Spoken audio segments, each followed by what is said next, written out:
Thank you all for being here. My name is Len Lonzi. I'm the managing director of the Preccelerator program. We're a program of a law firm here in Los Angeles called Stubbs, Alderton & Marklees. We're a full service corporate law firm with a litigation division, and we're located in Sherman Oaks. Our Preccelerator program is a early stage pre-accelerator program for pre-revenue companies focused on tech. We're located in Santa Monica, California. We have a co-working space here. For more details on the Preccelerator, you can look us up at preccelerator.com, and I'll answer any questions in chat. If you feel that you have a need to ask a question, I'm happy to help you out. Today, I am really excited to present, a friend of mine I've known Ken for a long time. Let's just leave it at that. And he is a person who's been in the venture space and investment space and social investing and done lots of fun stuff. His recent iteration, or not so recent, but he's an executive coach. And Ken reached out to me back in the spring and said, hey, I'm trying out this new program called Positive Intelligence, and I'd like you to try it out and see what you think. And I went through the 6-week program with Ken and a couple of other folks in what we called a pod.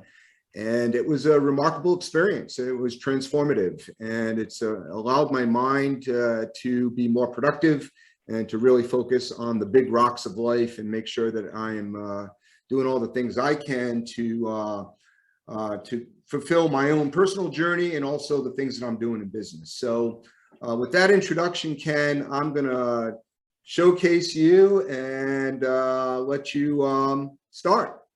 Welcome. Super, and thank you so much for that kind introduction. Let's just see if logistically I'm getting what I want here. Let's see, I don't want that. Are you seeing a slide that says Sage Leadership? We are.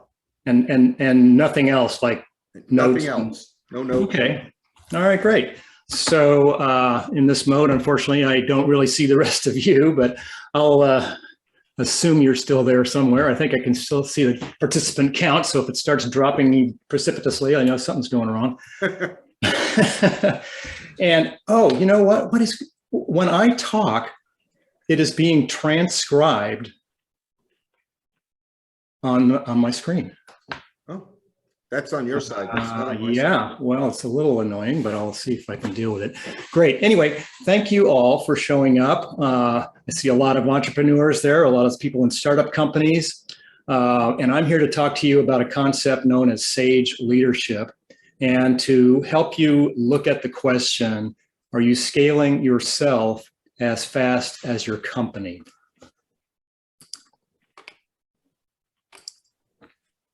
So as Len mentioned, I've been in and around entrepreneurs and have been an entrepreneur. I've worked with startups in many different capacities, as an investor, as a board member, as a mentor, and now as an executive coach. And I find that startups are the greatest source of innovation on our planet. They've got the potential to make our lives easier and to make the world a better place. They're where passion and ideas can just demolish the status quo, and there's nothing more exciting and rewarding than bringing your vision into the world. The reality, however, is a little sobering. I'm sure you've seen charts like this of the roughly 32 million corporations in the United States. There are only a little under 8 million that have even a single employee. So I'll assume all of you are in that bucket at least. But there are only a little over 1 million that ever reach more than 1 million in revenues, annual revenues. Only 166,000 that reach 10 million in annual revenues, and as few as 36,000 that reach 50 million in annual revenues. Of course, that includes all the Googles and Facebooks and every other household name, as well as many others that aren't household names. But it's a pretty small universe out of the more than 8 million legitimate corporations in the company businesses.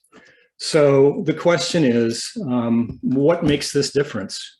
Why is this? What are all of the things that go into making a company successful, and what it really makes that difference? And you can probably imagine what I'm going to say. It's leadership. So the question is, or the situation is that, I've never known a successful company whose growth rate exceeded that of the people running it. So, the question is, if this is your company, is this you or is this you? And what can you do about that? Well, you've gotten to where you are undoubtedly because you are extremely knowledgeable, you have technical skills, you're educated, you know about technology and markets, you know how to start something and build something. But as you grow and grow into leadership, those skills become less and less relevant. And the strategic and people skills are the ones that really determine how effective you're going to be as a leader. So here's a little animation I forgot.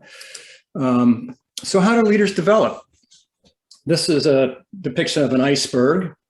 And, the part above the surface is the part that others see. They see your behaviors. They see that you gain some new skills and knowledge along the way.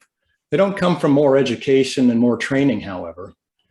What the majority is unseen. These are new mindsets, new beliefs and habits that you develop and cultivate over time that are unseen largely to others, but you become more and more self-aware of how you show up in the world. And this is what makes up the bulk of leadership development.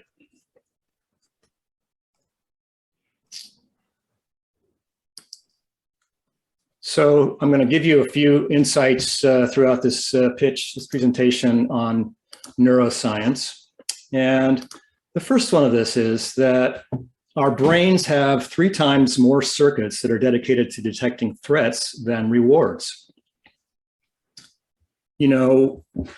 Fear is an evolutionary survival instinct. If early humans were eaten by a predator, they didn't make it very far. So they were hyper alert to cries of animals or the sound of a twig breaking. So today, few of us are in danger of being eaten, but our evolutionary threat circuits are still on high alert to modern day fears, like the fear of change, fear of the unknown, fear of judgment or rejection, fear of making a mistake, fear of missing out, and fear of failure. And in fact, the majority of our actions and decisions are driven by fear rather than through inspiration. Here are some of the consequences of fear-based decision-making: avoiding risks, playing it safe, playing it not to lose, avoiding difficult decisions or difficult people, stress, overwhelm, broken relationships, self-doubt, and poor performance. So I'm going to ask you to think for a minute about what are your deepest fears and self-doubts. And I want to tell you about a study where 100 CEOs of successful Silicon Valley companies were asked to write down a secret, one that they had never shared, about how they really feel inside. And they agreed to share their responses anonymously, and I'd like to share some of them with you. I'm terrified of failing as the leader of my business. I am rarely at peace with myself.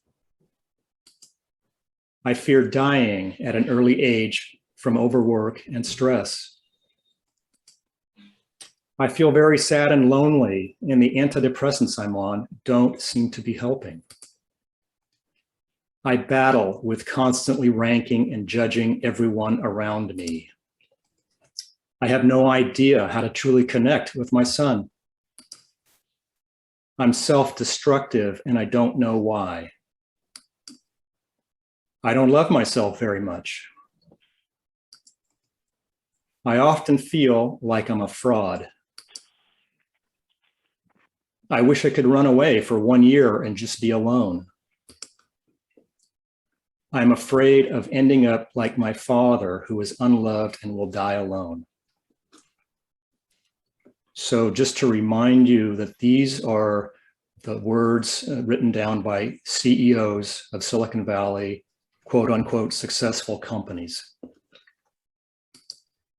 So, regardless of your level of success or accomplishment, we are all tormented by inner, quote unquote, saboteurs who judge us and others, and who second guess all of our decisions, who cause needless stress, unhappiness, and broken relationships. So how do we overcome this? What I'm going to talk about is a concept called mental fitness. And what that means is your capacity to respond to life's challenges with positive rather than a negative mindset. And the impact that creates are peak performance, peace of mind and wellness, and healthy relationships. I'd like to introduce you to Shirzad Chamine. He's an executive coach. He's coached hundreds of CEOs and senior teams of Silicon Valley and other companies. He's an electrical engineer. He studied neuroscience. He has a Stanford MBA. He's run the world's largest coach training company. And he has created this model called positive intelligence, which I'm going to describe to you. He's also the one that interviewed these CEOs and gathered these comments and these thoughts that they had about their inner fears and self-doubts. So positive intelligence. This is a program that is based on a lot of sound research from neuroscience, from cognitive psychology, performance science, and so forth, all kind of baked together into a very accessible and teachable tool that you and I can learn to kind of get our arms or get our minds around some of these negative thoughts that drive some of our behaviors and decisions. Shirzad researched hundreds of CEOs, students, athletes, and there have been more, I think probably more than 1 million participants at this point. I'm not sure when this statistic was developed. So the second neuroscience insight that I'd like to leave you with is that these fear-based and inspiration-based circuits or pathways actually occupy different physical regions in our brains. And the one that is most activated is the one that will drive your behavior and your mindsets. Shirzad's model of positive intelligence, he refers to the negative fear-based pathways as your saboteur brain. It motivates you through negative emotions, through fear, stress, anger, guilt, shame, and insecurity. And the sage region of your brain motivates you through positive emotions like empathy, passion, and purpose. He has further identified 10 sort of root cause saboteur tendencies that all of us have to some degree. And they have names like the avoider, the controller, the hyperachiever, the hyper-rational, and so forth.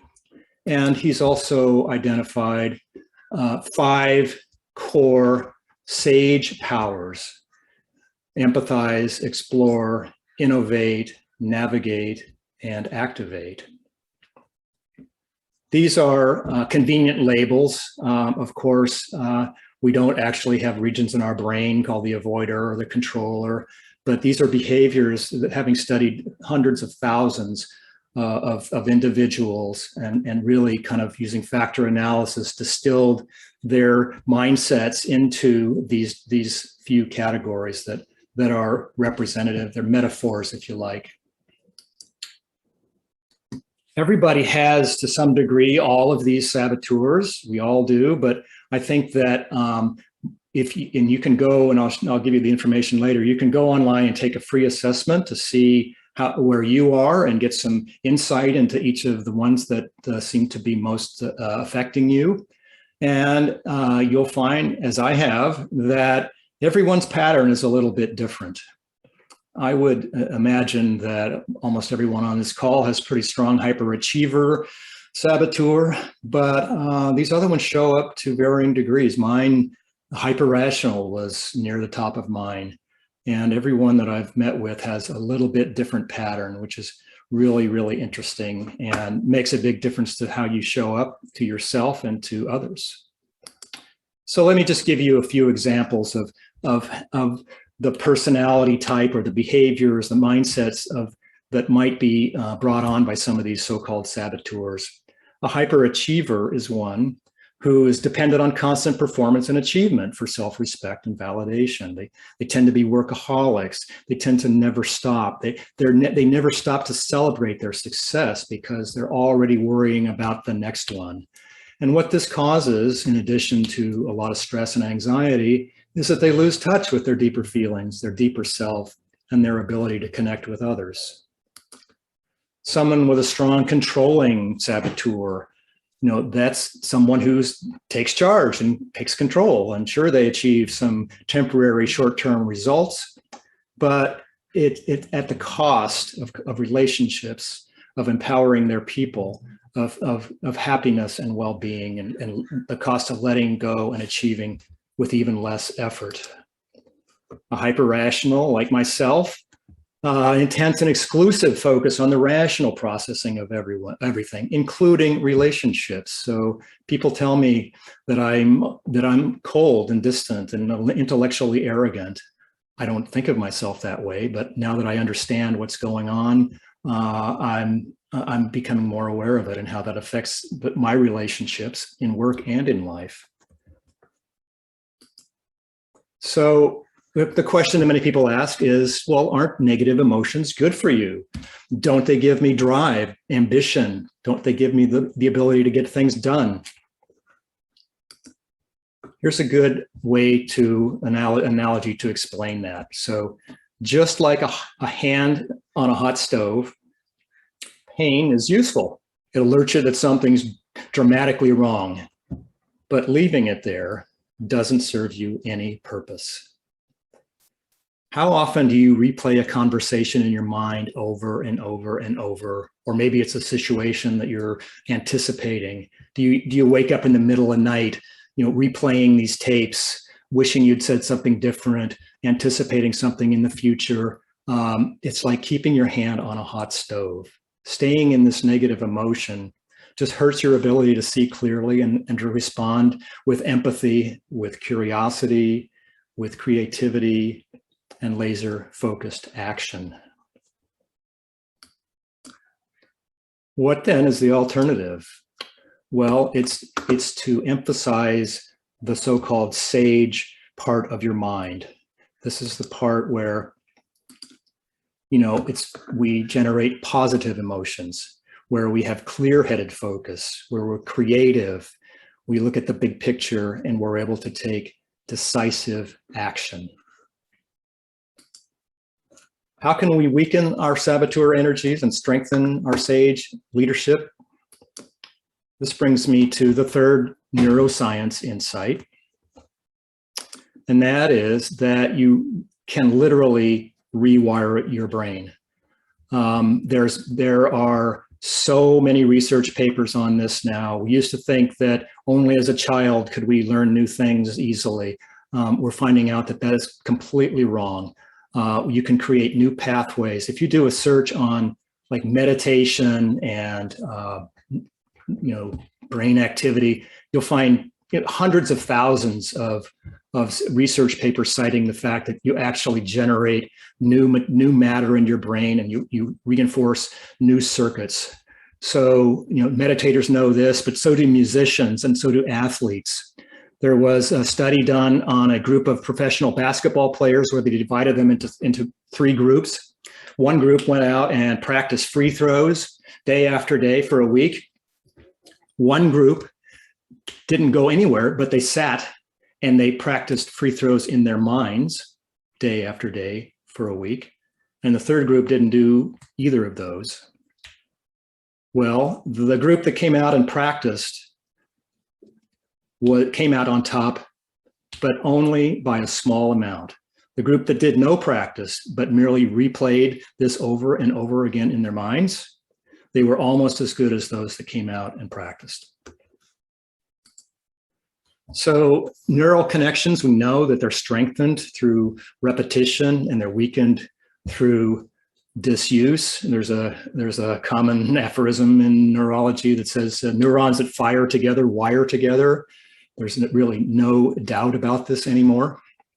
So how is all this put together? Shirzad in Positive Intelligence puts this together in a program where you learn to identify, you take the saboteur assessment, you learn which ones are most impacting your mindsets and behaviors. You learn to identify when they're showing up, when they're triggered, how they're impacting you. And then you work to consciously shift your mind into a much more neutral and sage place so that you can, from there, make choices where you're fully in command, where you're creative, where you're dealing from empathy and inspiration instead of fear and reactivity. Excuse me. So I'm going to stop for a minute because I expect that many of your bullshit detectors are redlining right about now, hearing all this talk about, saboteurs in your brain, sage part of the brain, sage powers, saboteur powers, how we can do this. These are all metaphors for that describe well-known, well-documented actual physical processes in your brain. Of course, we don't have actual saboteurs or sages in our minds, but they do describe a lot of what's going on. And I can tell you myself, I have 2 degrees from MIT. I am as skeptical and hyper-rational as anyone. And normally, certainly 10 years ago, I would have reacted to this by saying, this is just BS, not for me. But I can tell you that I've done a lot of studying, and I actually read a lot about neurology and neuroscience. And the more that I do, the more that I see that this makes sense. There are lots of terminologies that you've heard that come at the same issues from a different perspective. You've heard about reactive versus creative, above the line, below the line, emotional intelligence, conscious leadership, servant leadership. There's lots of terms, and they're all really valuable. I love this quote, all models are wrong, but some are useful. I mean, this is true throughout science in our lives, everything from Newtonian mechanics to quantum mechanics and beyond. And the models of how our minds work and what in the heck is consciousness anyway. So they're all wrong, but some of these models are extremely useful. And I think that the way to show you, at least from my experience, why I think this one is particularly useful and effective is to tell you about some of the people that I've worked with who have gone through this program. Len told you a little bit about his experience, but here's a startup CEO that I've been coaching. He said that in 10 years, I know that I will look back on this program as the turning point in my growth as a leader. Here's another CEO of what is now about a $30 million business, fast growing. He's been around for 30 years of leading companies and participating in lots of trainings. And he says that this program has had more impact on him than all of the others. He uses it every day. And now his entire senior team have gone through this program, and they have a common framework and a common language to discuss, how they're showing up. What's the culture of the company? Are people reacting from a saboteur perspective or a sage perspective? It's really kind of the operating system for this particular company. A couple others, C-level executive talks about how he sleeps so much better. He doesn't wake up in the middle of the night with anxiety about his business. And another one said that his partner noticed a deepening in their relationship. These are all the things that I've experienced myself, and the people that I've worked with directly have reported on. So just briefly, how this program works. It's a 7-week program of intensive practice that's delivered through a smartphone app. You get a little lesson every day. There are some short practices throughout the day. There are lessons on the weekends. There's the book, which I would encourage you to read anyway. It describes this in much more depth. You're put together, like Len described, in a pod with 4 or 5 others to really share your experiences and deepen them. And you've set yourself up for really an ongoing lifetime of self-learning, self-mastery, and practice. In summary, then, the characteristics of sage leaders are these. They are calm, clear-headed, laser-focused. They act with clarity and purpose. They lead with strength and compassion. They're curious and authentic, courageous and authentic, self-aware. They know they're saboteurs and work to minimize their impact. And they choose. That's the key word here. It's a choice. They choose to operate from a different perspective than one that's driven by fear and reactivity. I'm going to just close this out with a little story you may have heard, and then we'll perhaps have some time for some questions. But there was a grandfather speaking with his granddaughter, and he said to her, "Inside of us, there are 2 wolves that are constantly at battle with each other. One wolf represents kindness and bravery and love. The other one represents greed and hatred and fear." And the granddaughter thinks about this for a minute, and she says, "So, grandfather, which one wins?" And he answered, "The one you feed."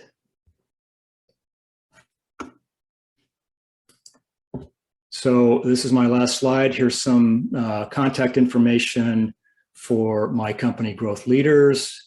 I'm an executive coach. I work primarily with founders, CEOs, and senior leaders of early stage companies.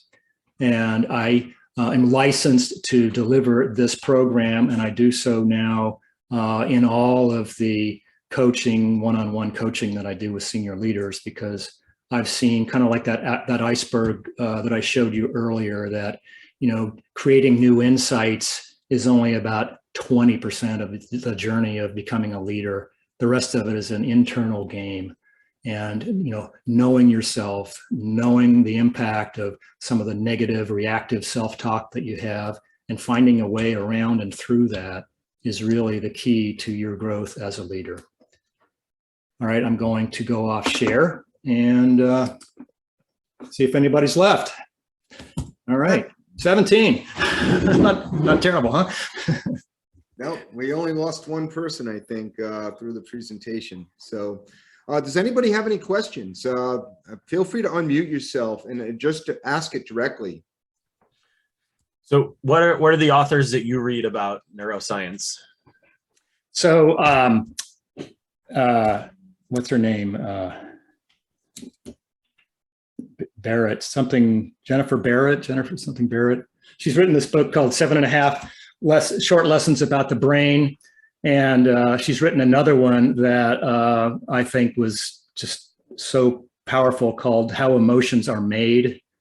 Her theory is that we're not born with emotions. They're not innate, but they're created, and they're created in response to our environment and our upbringing and to the particular situation that we're in.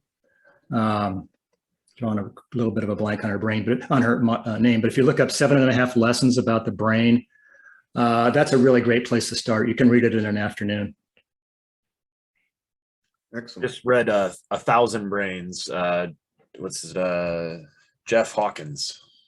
Well, I know Jeff Hawkins. I'm not familiar with that book, but yeah, that sounds great. It was mind blowing, brain blowing. Yeah. Well, it's yeah, it really is. I mean, another one that if you really want to dive deep is called Conscious. Okay. It's another short one. It's the Sam Harris, his wife Annika Harris. That one will might blow your head off. I'm a huge Sam Harris fan. I've been getting into him. I've had essentially an agnostic and atheist reading list this year. Yeah, well, his wife has written a really accessible book, and that sort of bumps up against some of the biggest questions, which is why does a small group of self-organizing matter suddenly, why do the lights suddenly come on? Yeah. So there's a question in chat that Tom Campbell put in. Tom, feel free if you'd like to ask that question out loud, or if you prefer, I can just read it. Okay, I'm just going to go ahead and read it. It says, I believe I know my weaknesses and plan to make hires to complement my skills.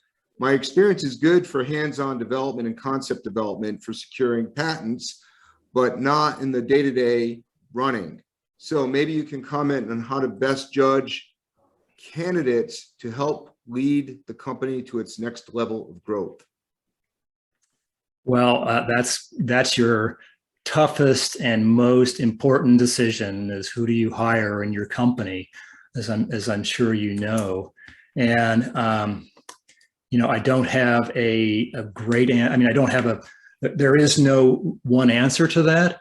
There's a book, God, I should have the name of this. I'll think of it in a second, about hiring, which I would recommend to you. I'll find it in a second. But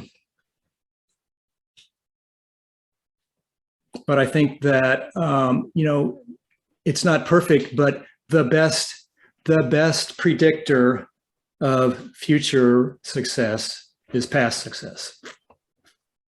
So I always advise entrepreneurs to hire, if you're a $10 million business shooting for 25 million, I urge you to hire someone who's already built a $25 million business, so they're not learning on the job at your expense. Thank you, Ken. Mm-hmm. Any other questions or comments or revelations?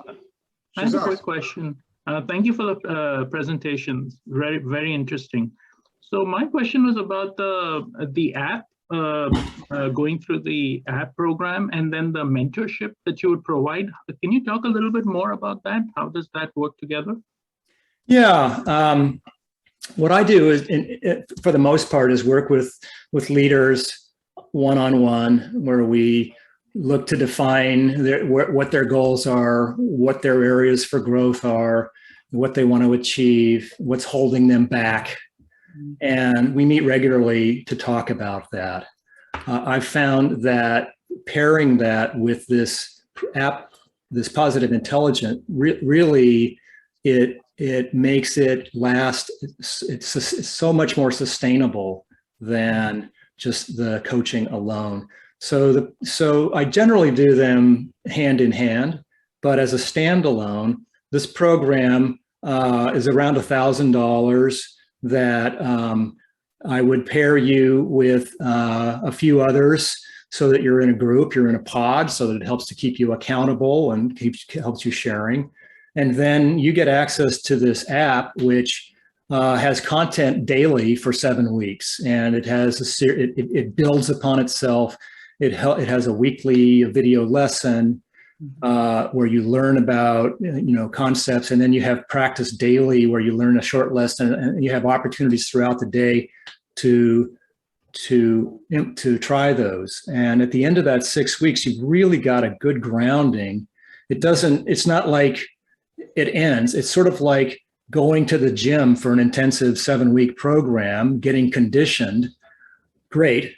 But if you stop, you'll just revert back to where you were. So there's a practice, a continuing practice, where you can continue to get lessons on a daily basis.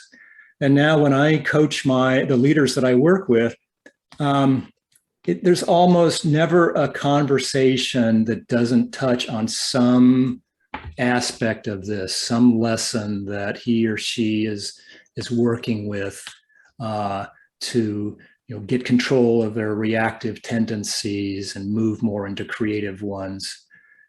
So it's just kind of, but on a standalone basis, it's great. It's like going to the gym, and I would be your trainer, and you would be paired up with some colleagues or people that you don't know, or you could do it. I've had CEOs do it with their team, and that is super powerful. So that's how it works. Okay. Thank you. Are there any other questions or comments? I know that before Allende left, Ken, he said, "Great talk, thanks. Please forward that hiring book title when you remember." So Let me you just send that to me. I will get it to him. I'll send you a few books that might be of interest. Okay, and I'll follow up with folks. Yeah. Great. Any other comments, Brian? So what kind of, I've been getting into meditation a lot more, and I before the pandemic I was going to like a weekly hour-long sound bath, but the pandemic slowed down going out in public. What kind of meditation? Because I struggled to get past that like 20 to 30 minutes by myself where my monkey brain kicks in. What kind of meditation practices have you found are beneficial for CEOs who, to be frank, the part about meditation for an hour that I struggle with is I know 40 other things that need to get done. And so that is a perfect setup. Thank you for that question. So even people who have, a very established, committed meditation process or spiritual habit themselves, they tend to go, into a room, or so I've got to fly here, certain time of the day, and they meditate for 20 minutes or an hour, and then they come back to the rest of their life. And, they may have a little more clarity, but it's really that, the rest of their day is just unchanged. The difference with this program is that you are set up and reminded and guided through some mini mindfulness breaks, for lack of a better word. They've got their own terminology, but you will in the morning listen to a lesson that talks to you, is like 2 minutes long, that gives you something to think about the way your emotions or your behaviors or how you affect others. And then 3 or 4 times through the day, you'll get a little beep and it says, listen to this 2 minute, it'll actually be a little guided meditation for 2 minutes. And the difference is that then you build up the habits and the triggers to do that on an ongoing basis throughout the day, instead of just, once a day in some special place and time. So it's very compatible and complementary with meditation. I use Sam Harris's app. You were talking about Sam Harris. I use that on a more or less daily basis. But again, that's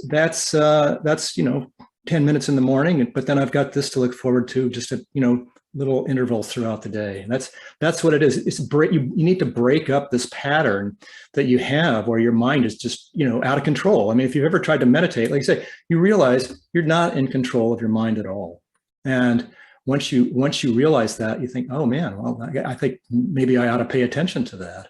And when you do, you realize that a lot of the thinking and thoughts that you have are kind of reactive, negative, ones versus inspirational, empathetic ones. You're just dwelling on all of the stuff that you deal with.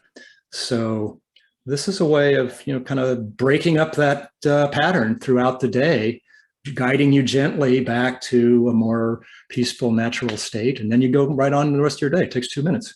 What did you say the app name was again? My monkey brain lost it. Well, the app itself is called Positive Intelligence. Positive Intelligence? Yeah, I don't think you can get it on your own. You'd have to come through a coach like myself. Oh, okay. But the book, Positive Intelligence, is super. It's very, I would encourage you to read that if you'd like to learn some more, and feel free to reach out. Okay. And if I could jump in, since I participated in this program, and I'm not a meditator, I've never been into meditation. And what Positive Intelligence has taught me, that just taking those little 2-minute micro breaks and visualizations, or however you need to focus, whether it's visual, audio, hearing, or tactile, there's lots of different ways to reset your mind, and it works. And you retrain how you think and how you approach problems. At least it's worked for me. And we actually have a portfolio company within the Preccelerator called Breakthrough which is a series of Mhm. micro breaks that you can program during the day or give away using Microsoft Teams. And the science that Ken was talking about is the exact same science that Melissa Painter used to develop Breakthrough. And it is, so I find her program very complimentary. As a matter of fact, I have my 3 2-minute breaks pre-programmed during the day to hit me at 9:45, 1:45, and 3:45 every working day of the week, just to take the 2 minutes out. So it's helpful. And so I think that you can, if you're not prone to meditation, this is a great way to start to learn it. And that's worked for me. So Ken, there's some comments coming in. I think you saw that. So are there any last minute questions or comments? I just put my contact info in the chat for anyone that is interested, and I'll give you, Lem, a few books that might be of interest to people. Super. Yeah. Ryan, were you going to say something? Yeah, I was. I just want to say, despite me being a student, I found a lot of value in this. So I appreciate you guys creating this event and putting it on. There's a lot that can be learned from managing our reactions to things that happen to us. That's the one factor that's going to control our success. And so even as a student, I see a lot of application for that. So I really appreciate it, Ken. Thank you. I appreciate that. Ryan, thanks for being here.